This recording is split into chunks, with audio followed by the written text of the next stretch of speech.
बल बढ़ा इस बात को लेकर कि भाई कई बार लोग कहते हैं कि भाई उनकी क्लास करने के लिए तो बहुत स्टैंडर्ड चाहिए और उनका लेवल बहुत हाई है। ये सब जो चीज़ें हैं, एक तरह से उसको सकारात्मक आलोचना कह सकते हो आप कि भाई हाँ लेवल हाई है। तो मैं पढ़ाता हूँ तो मुझे तो नहीं लगता है कि लेवल हाई है, पता नहीं क्यों लगता है। अब इसको भी हम हाई कहेंगे तो फिर क्या होगा? फिर तो ये होगा कि हम पढ़े नहीं, कुछ और ही करने लगे। तो एमएसपी एक क्या है, और मैंने आपको ये भी कहा कि किसान कृषि वस्तुओं की जो कीमतें होती है, मतलब उसमें उतार चढ़ाव मतलब ये बना रहता है इस तरह का। ये उतार चढ़ाव में आप निर्णय नहीं कर पाते हो कि कैसे फसल, कौन सी फसल की बुआई करें, क्या करें। टमाटर महंगे हैं तो टमाटर की तरफ किसान जाता है, तो सारे किसान जाते हैं तो टमाटर का ज़्यादा उत्पादन हो जाता है। ज़्यादा उत्पादन होता है तो पहले कीमत ऊंची थी, लेकिन जब वो माल को लेकर मंडी में जाता है तो कीमत नीचे हो जाती है। जब कीमत नीचे हो जाती है तो वो सोचता है कि चलो गलती हो गई, नेक्स्ट अब की बार टमाटर नहीं उगाएंगे। तो सारे किसान जब नहीं उगाते हैं तो फिर कीमत ऊंची हो जाती है। फिर सोचते हैं कि अच्छा पिछले साल गलती हो गई थी, इस बार फिर टमाटर को करते हैं। टमाटर की रेट यहाँ है, जब वो काट के ले जाएंगे फिर यहाँ जाएंगे, तो वो तो पागल जैसा हो जाएगा किसान की मैं करूँ तो क्या करूँ। टमाटर एक एग्जाम्पल है, ये दाल में भी हो सकता है, गेहूँ में हो सकता है, अन्य चीज़ों में हो सकता है। तब हम क्या करें? तब हम एक स्थिर कीमत लेके आए जिसको हम एमएसपी कहते हैं। एक रेट होगी कोई सी भी, एक्स अमाउंट होगी, रुपीज एक्स लिखा मैंने, ये फिक्स है। तो किसान इसको देख कर उत्पादन कर सकता है और किसान को पता है कि ये कम तो होने से रही, या तो बढ़ेगी तो अच्छी बात है, नहीं बढ़ेगी तो ये तो हमें मिल ही रहा है। तो ये एमएसपी का जो प्रसंग है भारत में, वो आपको समझना चाहिए। और बाजार जोखिम बताइए आपको कि कीमत ऊपर नीचे होती है, इसको बाजार जोखिम कहते हैं। ये होने से ये किसान को नहीं फेस करना पड़ेगा। आप कह सकते हो कि बाजार जोखिम से उसको मुक्ति प्राप्त हो जाती है अगर एमएसपी होती है तो। अब इसे सरल तरीका मेरे पास नहीं है समझाने के लिए कि इसको और कैसे सरल करें, राइट, और ज़रूरत क्या है इसको और ज़्यादा सरल करने की। और आपको बताया कि एमएसपी 1965 में लक्ष्मीकांत झा समिति की सिफारिशों पर इंडिया में लागू हुई थी। 22 कृषि फसलों पर एमएसपी डिक्लेयर होती है, एक पर क्या कहते हैं गन्ने पर एफआरपी डिक्लेयर होती है। कैसे कैसे कौन उसकी सिफारिश करता है, कौन अंतिम निर्णय लेता है, इन सब चीज़ों की बातचीत हमारी क्लास में हो चुकी है। फिर आपको बताया कि एमएसपी का निर्धारण कैसे होता है। तो बजट 2018-19 में गवर्नमेंट ने कहा कि जितना कॉस्ट होगा उसकी तुलना में 50% ज़्यादा एमएसपी देंगे, लेकिन सरकार ने बोला कि हम A2+FL मानक को लागू करेंगे। और जो किसान आयोग बना था उसने बोला था कि C2 होना चाहिए, C2 की तुलना में 50% ज़्यादा होना चाहिए, और सरकार ने बोला कि A2+FL की तुलना में वो 50% ज़्यादा देंगे। तो उसमें फिर मैंने आपको लागतें समझाई, स्पष्ट लागत क्या होती है और निहित लागत क्या होती है, इस तरह से हम आगे बढ़े थे। और फिर एमएसपी के सकारात्मक प्रभाव क्या पड़े, फिर हमने पैराग्राफ चेंज करके लिखा था कि एमएसपी की सरकारी नीति आलोचनाओं से मुक्त नहीं है, इस संदर्भ में निम्न बिंदुओं पर विचार किया जा सकता है। यहाँ तक आप लोगों ने लिखा हुआ है, तो डैश आप पहले लगा चुके होंगे और उसमें फर्स्ट पॉइंट आप लिखोगे। आप तो आप लिखिए, भारत में एमएसपी की सरकारी नीति में राजनीति के मिश्रण से, राजनीति का मिश्रण हो गया उसमें, राजनीति के मिश्रण से क्रॉपिंग पैटर्न, क्रॉपिंग पैटर्न क्या होता है वो मैं बताता हूँ। क्रॉपिंग पैटर्न पर विपरीत प्रभाव पड़ा है।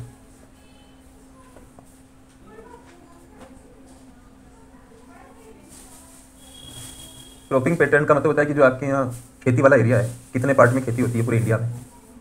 मान लीजिए पूरे भारत का आप मतलब इस तरह से ये एरिया बनाते हो, तो इसमें कितने कितने एरिया में क्या किस चीज़ की बुआई करते हो, जैसे इस तरह से कुछ अलग अलग फसलों की बुआई कैसे होती है।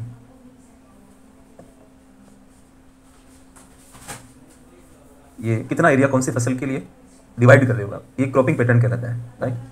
तो इस पर गलत असर पड़ा है इंडिया में। राजनीति मिल गई एमएसपी के अंदर कि अगर कुछ क्षेत्र के किसान एमएसपी बढ़ाने से खुश हो रहे हैं, पंजाब हरियाणा और यूपी के किसान, तो गेहूँ और चावल वगैरह की एमएसपी ज़्यादा बढ़ा दी हम लोगों ने, और दाल मोटे अनाज पर ध्यान नहीं दिया। तो नतीजा क्या हुआ कि किसान वो फसल ज़्यादा बोएंगे जिनमें उनको ज़्यादा मुनाफा हो रहा है। सीधी सी बात यही है। अगर आपके खेत में कई तरह की फसलें हो सकती हैं तो आप कौन सी फसल बोओगे, ये किस बात पर निर्भर करेगा कि कौन सी फसल बोने से आपको ज़्यादा फायदा होगा, और ये फायदा एमएसपी पर भी डिपेंड करता है। तो हमने लिखा कि भारत में एमएसपी की सरकारी नीति में राजनीति के मिश्रण से क्रॉपिंग पैटर्न पर विपरीत प्रभाव पड़ा है। पैराग्राफ चेंज करिए। एमएसपी की सरकारी नीति में कुछ विशेष फसलों,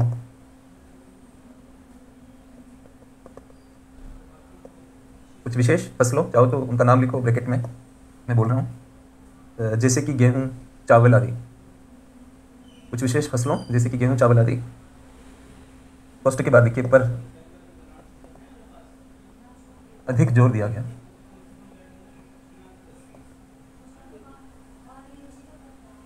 आगे लिखिए, इसके कारण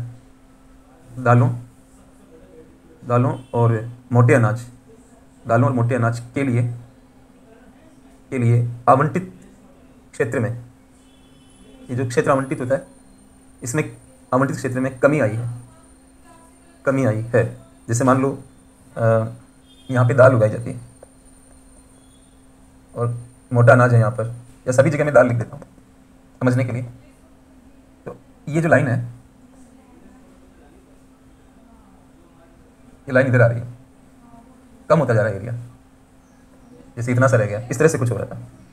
जैसे मान लो ये यहाँ है, तो इतने एरिया में दाल और ये सब है, लेकिन ये जैसे जैसे गेहूं की एमएसपी बढ़ेगी, किसान गेहूं के एरिया को बढ़ाएगा, इसको ऐसे करता जाएगा, राइट। क्योंकि एक संस्कृत में कहावत है, न देवा दंड मादाय रक्षंती पशुपालवत, मुझे ध्यान आ गया ऐसे ही, न देवा दंड मादाय रक्षंती पशुपालवत, विदुर नीति में लिखा हुआ है। विदुर नीति एक होती है चाणक्य नीति। बचपन में ये सब पढ़ने का मुझे बड़ा शौक था, चेस खेलना, शतरंज खेलना और क्या कहते हैं इस तरह की नीतियों को पढ़ना। हाँ, लाइफ में लागू नहीं किया इनको, मतलब नीतियाँ तो कई बार मतलब षड्यंत्र करने के लिए भी लागू होती है, ऐसा कुछ नहीं किया, बचाने के लिए खुद को कि भाई या अच्छा करने के लिए, कि इसमें बता रहे कि भाई ईमानदारी एक आभूषण है, तो ईमानदार रहना है, इस तरह की चीज़ें। तो उसमें एक आ रहा है मुझे ध्यान कि न देवा दंड मादाय रक्षंती पशुपालवत, मतलब उसमें ये कहा जा रहा है कि देवता पशुपालकों की तरह दंड लेकर पहरा नहीं देते। मतलब जैसे पशुओं के पीछे पीछे पशुपालक घूमता है कि भाई उसको घेरता रहता है कि इधर चलो इधर चलो, ऐसे देवता लोग लोगों की रखवाली नहीं करते कि इधर चलो इधर चलो। वो जिसकी रक्षा करना चाहते हैं या जिसका बुरा करना चाहते हैं उसकी बुद्धि को बदल देते हैं, उसकी बुद्धि खराब कर देते हैं या अच्छी कर देते हैं। तो देवता हमारे दिमाग पे असर डालते हैं, ये तो विदुर नीति कह रही है। और मैं कह रहा हूँ कि राज्य भी हमारे दिमाग पर असर डालता है, जो गवर्नमेंट है। 3 लोगों से आप बच नहीं सकते, भगवान से, देवता से, राज्य से और पत्नी से। पत्नी भी आपको वो करती है, डायरेक्शन देती है। तो राज्य कैसे करता है? राज्य आपको कहने थोड़ी आता है, वो क्या करेगा, ऐसा मॉडल बनाएगा जैसे एमएसपी बढ़ा दी तो आप अपने आप ही उधर भागने लगोगे।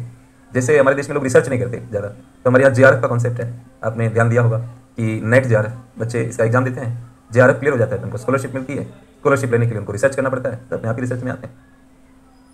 आ रही बात समझ में? तो राज्य भी क्या करता है, हमारी बुद्धि को घुमाता है। जिन एरियाज में मैं नहीं ले जाना चाहता वहाँ पर ज़्यादा टैक्स लगा देता है। जैसे भारत में बीड़ी, सिगरेट, तंबाकू, इनके ऊपर ज़्यादा टैक्स रहता है ताकि महंगा रहे और लोग कम इस्तेमाल करें। तो राज्य भी हमारी बुद्धि को प्रभावित करता है, तो यहाँ हमारी बुद्धि पर असर डाल रहा है। तो जो दाल और मोटा अनाज, पैराग्राफ चेंज करिए और लिखिए, यह ध्यान देने योग्य है कि स्वास्थ्य और अन्य आधारों पर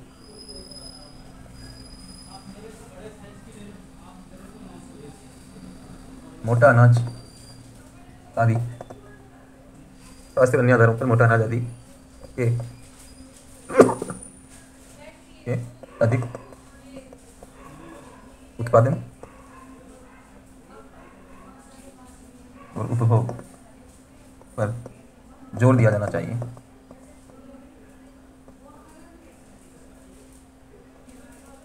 स्वास्थ्य और अन्य आधारों पर, मतलब स्वास्थ्य तो आप जान ही रहे हो कि मोटा अनाज बहुत अच्छा होता है हेल्थ के लिए, और आदि लगाने का मतलब मेरा दालों से भी है। इसका मतलब इनके उत्पादन अधिक होना चाहिए, उपभोग भी अधिक होना चाहिए। एक बार यूपीएससी मेंस में पूछा कि मोटे अनाज के अधिक उत्पादन और उपभोग पर जोर को स्पष्ट कीजिए। कई बार तो प्रश्न नहीं समझ आएगा कि आखिर बोलना क्या चाह रहा है। जोर को स्पष्ट करना यानी कि उस पर जोर क्यों दिया जाना चाहिए। तो आप लोग अच्छी तरह से समझते हो कि क्यों जोर देना चाहिए स्वास्थ्य के पॉइंट ऑफ व्यू से। और अन्य आधार क्या है, निर्धन लोगों को मोटा अनाज पसंद भी होता है, इस पॉइंट को मैं अलग से कवर कराऊंगा। तो एक नकारात्मक पक्ष तो ये है। दूसरा लिखिए, सेकेंड,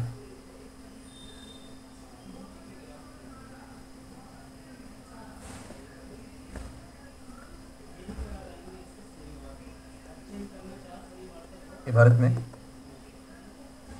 एमएसपी का लाभ कुछ विशेष लोगों, उनको डिफाइन कर सकते हो कि विशेष लोगों से आपका क्या मतलब है, तो ब्रैकेट में लिख सकते हो जैसे कि बड़े किसान आदि। भारत में एमएसपी का लाभ कुछ विशेष लोगों और क्षेत्रों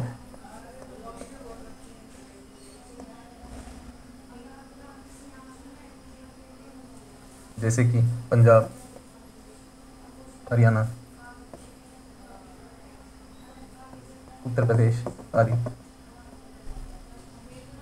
और भारत में एमएसपी के लाभ जैसे लोगों और क्षेत्रों को अधिक मिला है।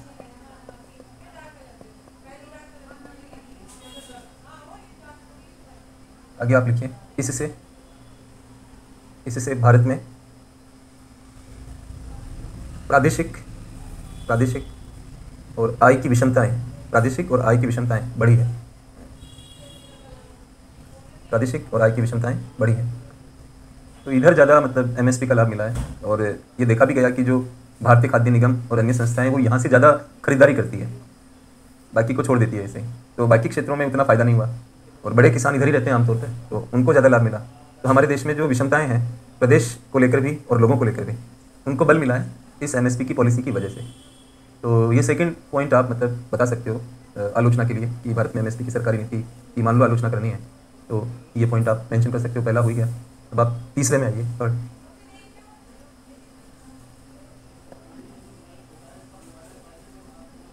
भारत में एमएसपी के आधार पर कृषि वस्तुओं, एमएसपी के आधार पर कृषि वस्तुओं का अधिग्रहण, अंग्रेजी में आप लिखेंगे, इंग्लिश भी ध्यान में रखनी है, प्रोक्योरमेंट, अधिग्रहण करने के लिए अधिग्रहण केंद्रों की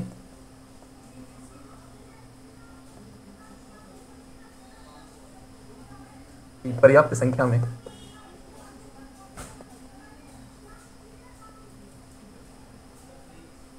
स्थापना नहीं की गई।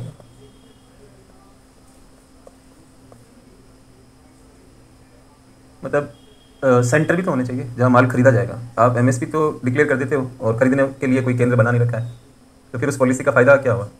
ये तो ऐसे हुआ जैसे कि गांव में आयुर्वेदिक हॉस्पिटल है और होम्योपैथिक हॉस्पिटल है, लेकिन उसमें दवा नहीं है, बस बेसिक दवा मतलब डाल रखी है कि कोई बच्चा खेलते खेलते गिर जाए, उसके खून निकलने लगे तो उस पर हम कुछ लगा दें, इस तरह की दवा रख रखी है। उससे क्या फ़ायदा है? तो सेंटर भी होने चाहिए खरीदारी के, तो वो हमारे देश में नहीं रहे हैं। आगे और लिख सकते हो आप, यहीं से पैराग्राफ मत चेंज करना, यहीं से लिखना शुरू कर सकते हो। कृषि मंडियों में व्यापारियों को कमीशन के आधार पर अधिग्रहण करने के लिए अधिकृत किया गया है। तो अलग अलग व्यापारियों को चुन के उनको बोला जाता है कि आप ले लो, कमीशन दे देंगे आपको, किया गया है। लेकिन ये देखा गया है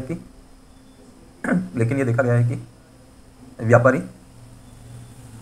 किसानों का शोषण करते हैं।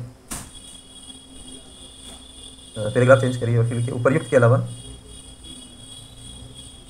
अलावा कोमा लगाते हुए लिखिए, निम्न समस्याएं भी देखी गई है।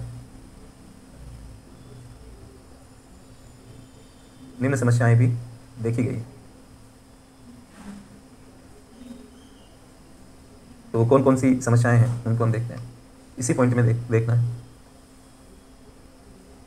बस लिखिए, अधिग्रहण केंद्रों का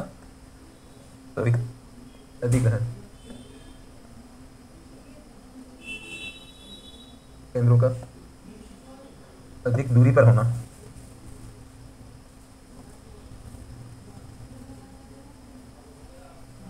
सेंटर्स जो है वो बहुत दूरी पर देखे गए हैं इंडिया में।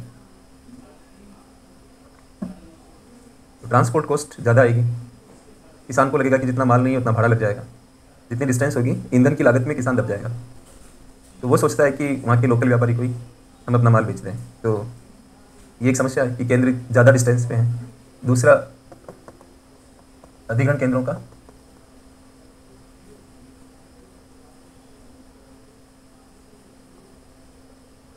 समय पर नहीं खुलना। कई बार देखा गया कि वो खुलते ही नहीं है, वहाँ आदमी चला भी जाता है, वो बंद मिलते हैं, ऐसी भी समस्या है। तीसरा है कि वजन तोलने के लिए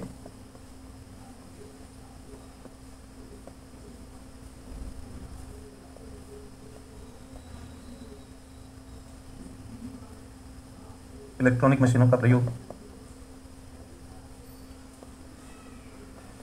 नहीं करना।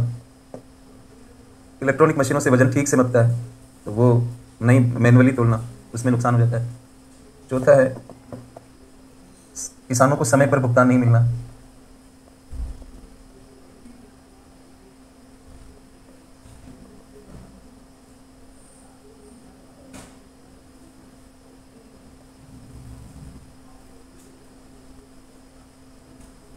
टाइम पे पेमेंट नहीं मिलता है, मतलब कल आना परसों आना, इस तरह से चलता रहता है। तो गांव में बेचेगा, व्यापारी थोड़ा सस्ता खरीदता है, तुरंत पैसा दे देता है, तो उसको लगता है कि यही ठीक है। और सबसे इम्पोर्टेंट बात क्या है कि राजस्व अभिलेखों,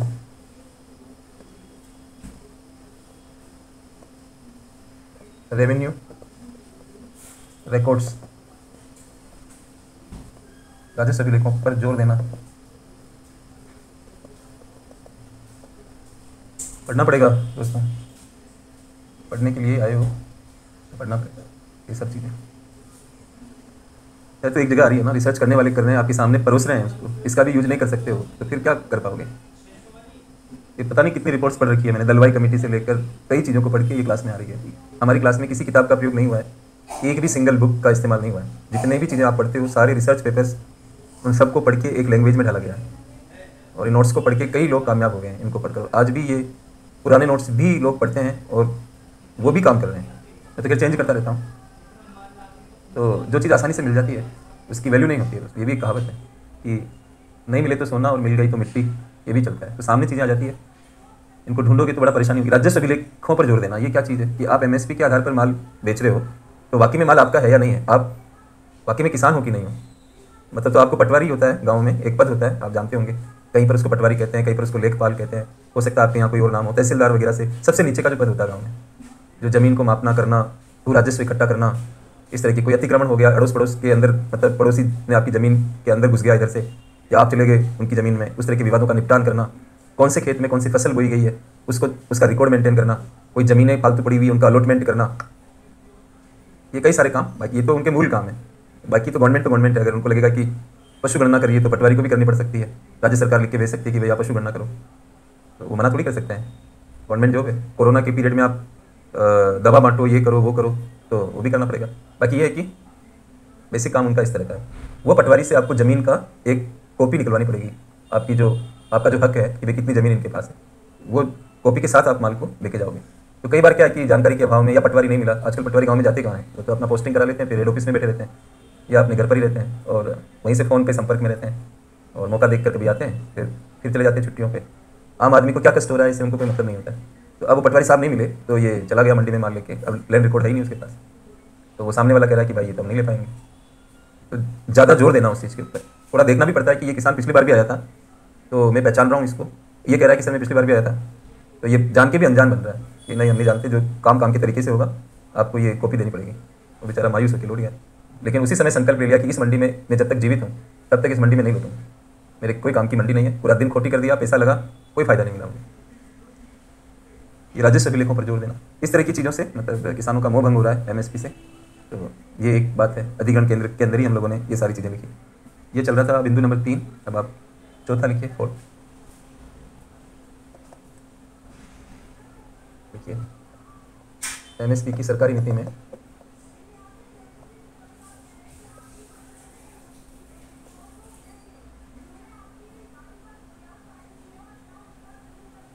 निर्धन लोगों के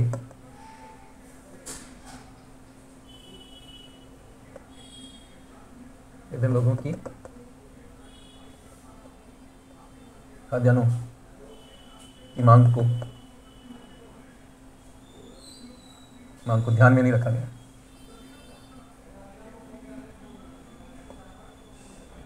रखा गया है, पैराग्राफ चेंज करिए। भारत में निर्धन लोग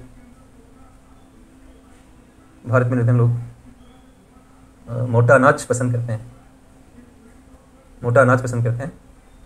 जबकि एमएसपी की सरकारी नीति में गेहूं और चावल पर अधिक जोर दिया गया है। पूर्ण विराम लगाइए। आपको मैंने पहली इंट्रो क्लास में जब ऑफलाइन में हम लोग थे कई बातें बताई थी, अगर आपने बहुत ध्यान से सुना हो तो उस लेक्चर के अंदर बहुत कुछ था, और शायद आप इस मूड में थे कि नहीं थे मुझे नहीं पता, कि सुनने के लिए आप लोगों की आदत मजाक की पड़ी हुई है ना, मतलब गाने मजाक ये वो, मतलब ये इस तरह की इंट्रो क्लास हाँ मैं नहीं लेता कभी भी। मैं तो आपके ये बताता हूँ कि बहुत कुछ करना है जो, और उसको ध्यान से नहीं सुना तो भी कोई बात नहीं। वेलफेयर जो होता है, जिसको हिंदी में हम कल्याण कहते हैं, ये कई तरह के होते हैं। सामाजिक कल्याण भी होता है, इसमें समाज आपको अगर सम्मान देता है तो आपको अच्छा लगता है। राजनीतिक कल्याण भी होता है कि मतलब आप कोई प्रधानमंत्री बन जाओ या एमएलए बन जाओ, एमपी बन जाओ, किसी पार्टी के अध्यक्ष बन जाओ, कार्यकारिणी समिति में आ जाओ, और कुछ नहीं हो तो मत देने का अधिकार मिल जाए, आर्टिकल 326 जो भारतीय संविधान में आप पढ़ते हो, उसमें भी सशक्तिकरण है ना कि भाई मैं वोट डाल सकता हूँ। और जब इलेक्शन आएंगे तो तथाकथित हाई फाई नेता मेरे चारों ओर घूमेंगे, मुझे नमस्ते करेंगे, मेरा ध्यान रखेंगे। इसी में हमारा अहम पोषित हो जाता है, हमें अच्छा लगता है कि लोग हमारे आगे पीछे घूम रहे हैं। और मैं भारत की सरकार को मतलब फॉर्म करने में मदद कर सकता हूँ, मेरा वोट मैटर करता है कि राजनीतिक कल्याण हुआ ना। जैसे इकोनॉमिक वेलफेयर मैंने आपको निवेदन किया था उस दिन, इकोनॉमिक वेलफेयर उपभोग से आता है, मतलब हम किसी चीज़ का भोग करते हैं। जैसे मैं कोई चीज़ खाता हूँ, मैं कोई चीज़ पहनता हूँ, राइट, इस तरह की चीज़ें। मैं कोई चीज़ देखता हूँ, जैसे मूवी देख रहा हूँ, मुझे अच्छा लग रहा है, ये सब क्या है? उपभोग है, राइट। ठंडी हवा में खा, एसी से ठंडी हवा आ रही, उपभोग है। सर्दी लग रही, हीटर चल रहा है, गर्मी लग रही, उपभोग है। मैं अपनी कार में सवारी करके अपने आप को सिक्योर महसूस करता हूँ और दूसरों से अलग महसूस करता हूँ, मैं एक क्लास को बिलोंग करता हूँ, ये भी एक उपभोग है। 4-5 नौकर मेरे चारों तरफ चल रहे हैं, मेरा ध्यान रख रहे हैं, मेरे बॉडी गार्ड्स लगे हुए हैं, ये भी एक उपभोग है क्योंकि मैं सिक्योर फील कर रहा हूँ अंदर से, राइट। और मेरा स्टेटस भी बढ़ रहा है, ये सब किसमें आ गए? उपभोग में। तो आर्थिक कल्याण उपभोग से पैदा होता है। लेकिन दोस्तों हमारे सामने कई चीज़ें होती है तो हमें कई बार अपनी चॉइस की चीज़ नहीं मिल पाती। वेलफेयर तभी आएगा जब आपकी चॉइस पूरी होती है। मतलब वेलफेयर का संबंध किसके साथ है? चॉइस के साथ है। आपकी इच्छा पूरी होगी तब वेलफेयर मिलेगा ना, तब आपको हाँ मज़ा आ गया, मुझे अच्छा लगा, यही वेलफेयर है। अब आपको पसंद है मोटा अनाज, आपको वो दे रहे हैं गेहूँ चावल। सुनने में तो ऐसा लग रहा है कि गेहूँ चावल सुपीरियर ग्रेन्स हैं, अच्छे अनाज हैं, प्रतिष्ठित अनाज है, लेकिन आपको वो खाने में मज़ा नहीं आता। तो फिर कल्याण नहीं मिलेगा, मतलब उतना नहीं मिलेगा जितना आपको चाहिए, कम मिलेगा कल्याण। जबकि इकोनॉमिक्स ये सिखाता है कि जो भी वस्तुएं आपके देश में पैदा होती हैं उन सबसे अधिकतम कल्याण मिल जाते हैं, अधिकतम, मैक्सिमम। कई बार नहीं होता है कि घर में चीज़ें भी बन रही है फिर भी लोग नाराज़ हैं। पति क्या मूड से घर पर गया, पत्नी ने क्या खाना बना के रखा, अब वो चॉइस नहीं मैच करी, उसने उठा के थाली फेंक दी। बोले दिन भर मैं कमाता हूँ, थका हुआ घर लौटता हूँ, मैं एक टाइम का खाना भी ठीक से नहीं खा सकता, क्या इसी चीज़ के लिए मैं कमा रहा हूँ? ऐसे करके वो ऐसा बात हुई कि बहुत दूर तक चली गई बात, तलाक तक पहुँच गई कि मेरे को भी नहीं रहना इस घर में, बहुत हो चुका है, लगातार 2 साल से मैं यही देख रही हूँ और बस अब ज़्यादा अच्छा है कि आपकी चॉइस को मैं नहीं समझ पा रही हूँ, तो मैं ऐसा है कि अब बहुत हो चुका है, लास्ट पॉइंट है, मैं अपने घर जा रही हूँ। हो गया कल्याण, किस तरह का हुआ वो तो आप देख ही रहे। एक छोटी सी बात, एक छोटी सी बात, एक मूवी भी है एक छोटी सी बात, तो वो छोटी सी बात में एक मैचिंग नहीं होने की वजह से जब हम FM रेडियो चलाते हैं, जो वो फ्रीक्वेंसी एकदम यूँ करते हैं, एकदम एकदम सही साउंड आती है, ऐसे चॉइस को एकदम मिला के अगर कोई प्रोडक्शन होता हो तो हमें अच्छी साउंड आएगी। कहने का मतलब ये हुआ कि हमें ज़्यादा अच्छा लगेगा। तो गरीब लोग मोटा अनाज पसंद कर रहे हैं, आप उनको गेहूँ चावल खिला रहे हो और गेहूँ चावल की कीमतें ज़्यादा बढ़ा रहे हो, जो उनको पसंद है उसकी कीमत नहीं बढ़ा रहे हो MSP के रूप में, तो उसका उत्पादन कम है। अब एक किसी ने मेरे को राय दी कि भाई आप ना सर्दियों में रागी का हलवा बना के खाओ, रागी का हलवा।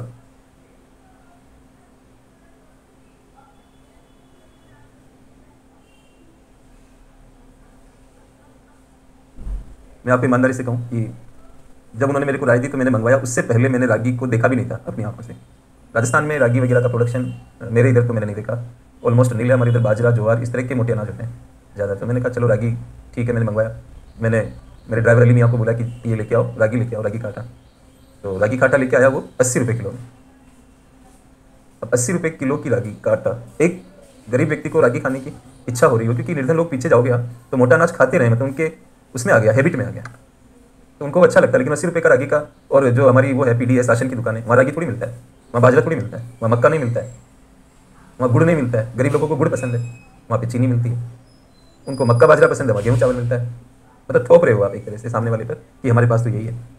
तो इससे प्रोडक्शन तो हो रहा है लेकिन कल्याण नहीं हो रहा है, राइट। प्रोडक्शन होने से कल्याण हो जाएगा ये हम नहीं कह सकते। और आज भी क्या है, जो आप बचपन से खाते हुए आ रहे हो वो आपकी आदत। आज भी मैं मतलब क्योंकि मैं गाँव से मेरा संबंध रहा बहुत लंबे समय तक, तो मेरे टेस्ट में वही सब चीज़ें हैं। अब मेरे घर में कभी साउथ इंडियन फूड बनता है तो सबको पता है कि ये नहीं खाएंगे या बेमन से खाएंगे, हालांकि मैं कहता कुछ नहीं हूँ, लेकिन उनको पता है कि मन से नहीं खाएंगे। तो जब मैं पहले कभी इलाहाबाद जाता था या और कहीं क्लास होती थी तो उस पीरियड में वो लोग, मेरे फैमिली वाले, साउथ इंडियन फूड बनाते थे। क्या वो नहीं है? तो अब हमें रंज नहीं रहेगा इस बात का कि उन्होंने भरपेट नहीं खाया, हम लोग खा रहे हैं। साउथ इंडियन फूड बहुत अच्छा है, कोई नहीं कह सकता क्यों खराब है, लेकिन हमें पसंद नहीं है तो फिर कल्याण नहीं मिलेगा। तो तथाकथित श्रेयस्कर भोजन आपके लिए श्रेयस्कर होगा ये हम नहीं कह सकते, आप चॉइस के हिसाब से देखना पड़ेगा। तो वो चीज़ इसमें नहीं ध्यान में रखी गई। अगला पॉइंट लिखिए, ये चौथा था, 5वां लिखिए। भारत में MSP के संदर्भ में किसानों को जागरूक करने पर कोई ध्यान नहीं दिया गया। पॉलिसी है तो प्रचार करो ना उसका, लेकिन हम खुद नहीं चाहते कि इसका ज़्यादा इस्तेमाल हो। मतलब हम दिखाना भी चाहते हैं और करना भी नहीं चाहते हैं। भारत में एमएसपी के संदर्भ में किसानों को जागरूक करने पर कोई विशेष ध्यान नहीं दिया गया। आंकड़े क्या है हमारे पास, तो पूर्ण विराम लगाने के बाद आप लिखिए शांता कुमार समिति एक रही है, उसका नाम लिखिए शांता कुमार समिति। शांता कुमार समिति के अनुसार भारत में केवल 6% किसानों को ही एमएसपी के बारे में जानकारी होती है। 6% किसानों को ही एमएसपी के बारे में जानकारी होती है। अब भारत का किसान आंदोलन आप देख सकते हो कि कितने % किसान इस आंदोलन को रिप्रेजेंट कर रहे थे। एमएसपी वगैरह के लिए जो वो कह रहे थे कि भाई ये सरकार हटा देगी और मंडियाँ खत्म हो जाएगी और फलाना। तो अब आप देख सकते हो कि 6% किसान टोटल इंडिया में अवेयरनेस रखते हैं शांता कुमार कमेटी के हिसाब से। वो कमेटी पहले की है, नहीं कि किसान आंदोलन के बाद की है कि भाई सरकार ने जानबूझ के कमेटी बना के एक फिगर प्रचारित करने की कोशिश करी, ऐसा नहीं है। तो ये भी एक बिंदु है। और 6th और आखिरी पॉइंट लिखिए, देखिए भारत में एमएसपी के निर्धारण में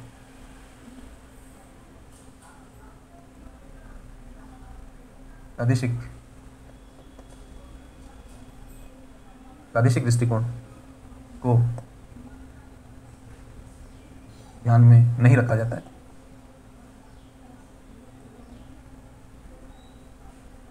प्रादेशिक दृष्टिकोण भी होना चाहिए, क्योंकि जब आप कहते हो कि 82 + FL की कॉस्ट आप मानते हो तो पूरे इंडिया में इसको एक जैसा नहीं मानना चाहिए, क्योंकि पंजाब, हरियाणा, वेस्टर्न यूपी वगैरह में ज़्यादा कॉस्ट है, मतलब एक क्विंटल अनाज को उगाने की, क्योंकि वहाँ पर फर्टिलाइजर एप्लीकेशन ज़्यादा है और ज़मीनें काफ़ी वो हो गई है, कमज़ोर हो गई है, तो वहाँ पर ज़्यादा डोज मतलब फर्टिलाइजर की लगानी पड़ती है 1 क्विंटल को निकालने के लिए। प्लस ज़मीनों के रेट ज़्यादा हैं, प्लस मजदूरों की मांग होने की वजह से वहाँ की मजदूरियाँ ज़्यादा है, तो उधर की कॉस्ट स्ट्रक्चर डिफरेंट है। अब आप पूरे ऑल इंडिया का एक ही 82 + FL बनाओगे तो ये सही नहीं है, और ये भी एक आलोचना है। और मुझे ऐसा लगता है कि आने वाले टाइम में इस पर एक स्पेशल प्रश्न भी यूपीएससी कर सकता है कि क्या लागतों के डिटर्मिनेशन और एमएसपी के डिटर्मिनेशन में कोई रीजनल अप्रोच इंडिया में होना चाहिए। आप इस बात को कहाँ तक सही मानते हैं, ये पूछ सकते हैं, राइट। जैसे हमारे देश में अब आपको पढ़ना पड़ेगा ना, पढ़ते नहीं हो तो फिर ये जो मैं पैरेलल एग्जाम्पल देता हूँ तो ये एग्जाम्पल फिर आपको समझ नहीं आ पाते हैं शायद कई बार। जैसे हमारे देश में हर राज्य के हिसाब से गरीबी की रेखा अलग अलग बनती है। उत्तर प्रदेश में गरीबी की रेखा क्या होगी, राजस्थान में क्या होगी, महाराष्ट्र में क्या होगी। तो इसकी वजह क्या है, क्योंकि भारत एक विशाल कंट्री है और अलग अलग क्षेत्रों में वस्तुओं की कीमतें अलग अलग होती हैं, इसलिए जहाँ पर कीमतें ज़्यादा हैं वहाँ गरीबी की रेखा को ऊपर रखना पड़ेगा, राइट। ताकि कहने का अर्थ ये कि उनको ज़्यादा पैसा चाहिए वस्तुएं खरीदने के लिए, इसलिए गरीबी की रेखा ऊपर रहेगी। जहाँ पर कम कीमतें हैं वहाँ पर गरीबी की रेखा नीचे रहेगी। यानी एक सामान खरीदने के लिए, जैसे एक वस्तु की टोकरी खरीदने के लिए, या आपने कभी ऐसा सुना हो, मतलब थाली का कॉन्सेप्ट जानते होंगे आप कि कई रेस्टोरेंट के बाहर लिखा हुआ रहता है कि एक थाली इतने रुपए की। ऐसा इमेजिनेशन करो कि एक थाली की बात हो रही है जिसमें 2 चपाती, राइस और क्या कहते हैं, एक दाल और एक हरी सब्जी और एक पापड़ और एक पानी का ग्लास। एक पानी का ग्लास भी देंगे, चाहे मिनरल वाटर का मान लो, आपकी एक ग्लास भर के दे देंगे आपको। ये जो थाली है, ये थाली अगर आप पहाड़ पे चले जाते हो बहुत ऊंचाई पे, ये बहुत महंगी होगी वही थाली। और मैदान में आ जाते हो जहाँ बहुत कुछ चीज़ें हैं, वहाँ थाली सस्ती हो जाएगी, क्योंकि पहाड़ के ऊपर तो बहुत खर्चा होता है ले जाने के लिए। और किसी अगर हमें थाली नहीं समझ आ रही है तो मैगी तो जानते हो आप, मैगी भी तो एक खाद्य पदार्थ ही है और वो सब गेहूँ वगैरह का बना होता है। मैगी पहाड़ के ऊपर ज़्यादा रेट का मिलेगा, चाहे जो MRP उस पर लिखा हुआ है। तो दोस्तों, जब गरीबी में कर सकते हो ऐसा, तो कृषि में क्यों नहीं कर सकते। कृषि में भी लागतों के हिसाब से आपको अलग अलग क्षेत्रों का थोड़ा देखना चाहिए, मतलब कुछ क्षेत्र बना दो आप, तो ये भी एक कमी इसमें दृष्टिगोचर होती है।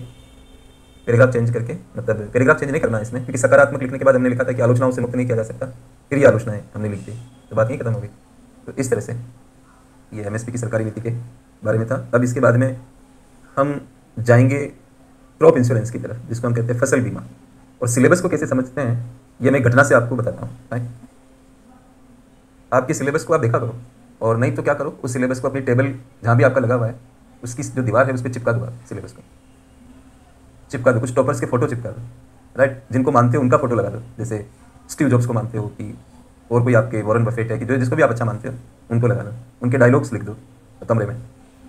पिक्चर थ्योरी भी होता है, वो बहुत काम करता है हमारे अवचेतन मन पर। केवल वो आने जाने से ही अंदर से कुछ हो जाएगा आपको कि आप उसी में तल्लीन हो जाओगे, मित्रों से बचना चाहोगे।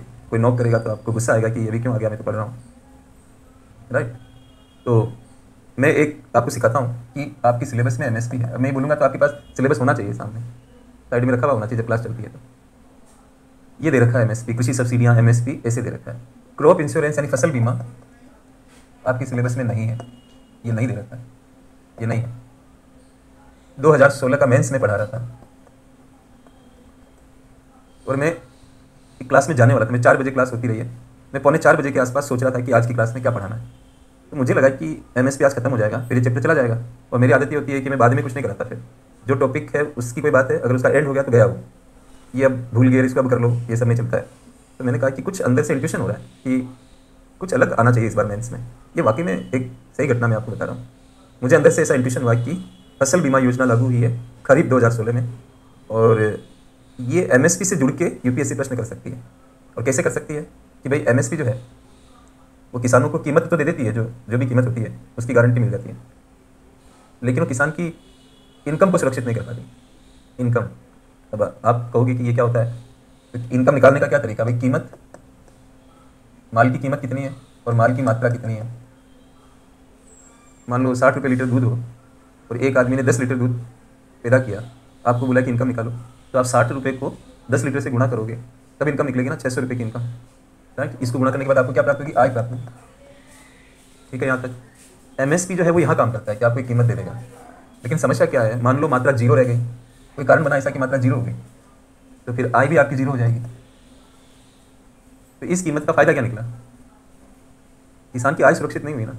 अगर आपको कृषि का वाणिज्यकरण करना है, अगर आपको ये चाहिए कि किसान इसमें लगे रहें, अगर आपको ये चाहिए कि कृषि व्यवसाय बन जाए, एग्री बिजनेस बन जाए, अगर आपको ये लगता है कि कृषि का वाणिज्यकरण हो जाए, तो आपको एक किसान के लिए आय सुरक्षित करनी पड़ेगी। और वो सुरक्षित तो गवर्नमेंट तो नहीं कर सकती क्योंकि इतना बजट नहीं होता, तो कोई दूसरा तरीका होना चाहिए जिससे हम उनकी आय को सुरक्षा दे सकें, यानी कि उनकी फसल का बीमा कर दें। मतलब कि अगर ये मात्रा नीचे जाएगी, जो भी बीमा कंपनी और किसान आपस में मिलकर तय करेंगे, वो एरिया के हिसाब से भी रहता है कि इस एरिया में उत्पादन की स्थिति क्या रहती है, उसके हिसाब से वो अंदाज लगाते हैं। और अगर कोई ऐसा मॉडल है फसल बीमा का कि मात्रा नीचे चली जाए, कोई बीमारी लग जाए, या क्या कहते हैं कोई प्राकृतिक आपदा आ जाए, या ओला पड़ जाए, शीतलहर चल जाए, या यहाँ तक कि बुआई नहीं हो पाई, कुछ ऐसा हो गया, या फसल कटने के बाद किसी ने आग लगा दी फसल में, इस तरह की कोई कॉम्प्रिहेंसिव मॉडल हो। जैसे दुकानदार नहीं कराते हैं, आग का बीमा करा दिया, कपड़े की दुकान है, आग का बीमा नहीं कराएगा तो क्या करेगा, तो वो कपड़े में आग लग जाती है तो बीमा कंपनी पैसे देती है, और कुछ लोग चला के भी आग लगा देते हैं बीमा कंपनी से माल पैसा उठाने के लिए, वो तो अलग बात है। कुछ लोग आत्महत्या भी कर लेता है कि बीमा कंपनी ने 2 करोड़ का बीमा किया, वो ट्रक के आगे कूद गया, और फिर बीमा कंपनी भी समझ गई कि कुछ लोग सुसाइड भी कर सकता है, तो बीमा कंपनी आजकल बोलती है कि भाई चाहे आप सुसाइड करोगे तो भी आपको पैसा मिलेगा, एक्सीडेंट होगा तो भी पैसा मिलेगा, जो आपको करना सो करो, हम एक सर्विस दे रहे हैं, तो बदले में आपको प्रीमियम देना पड़ेगा, शुल्क देना पड़ेगा। तो आगे की चीज़ मैं वापस आके बताता हूँ आपको कि ये फसल बीमा कैसे काम करेगा, और फिर प्रधानमंत्री फसल बीमा योजना को इससे जोड़ के पढ़ेंगे हम लोग।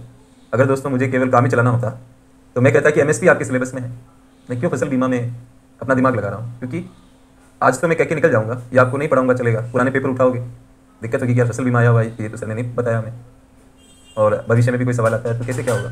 तो जो काम है वो तो करना ही पड़ेगा आपको भी और मेरे को भी और सबको। तो आके फिर बात करते हैं और इस विषय को आगे बढ़ाते हैं। तो 10 मिनट बाद में मिलता हूँ। Thank you.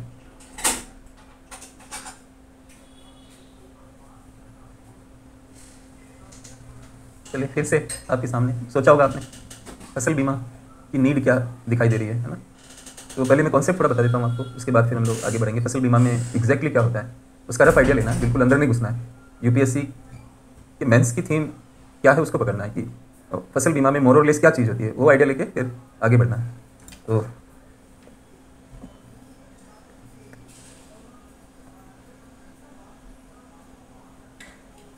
जैसे एक ये खेत है, इसकी कोई साइज़ रहती है, तो इसमें कितनी इनकम एमएसपी दिया हुआ है और कितनी क्वांटिटी होके इतनी से इनकम आएगी सॉरी, उसको देखा जाता है।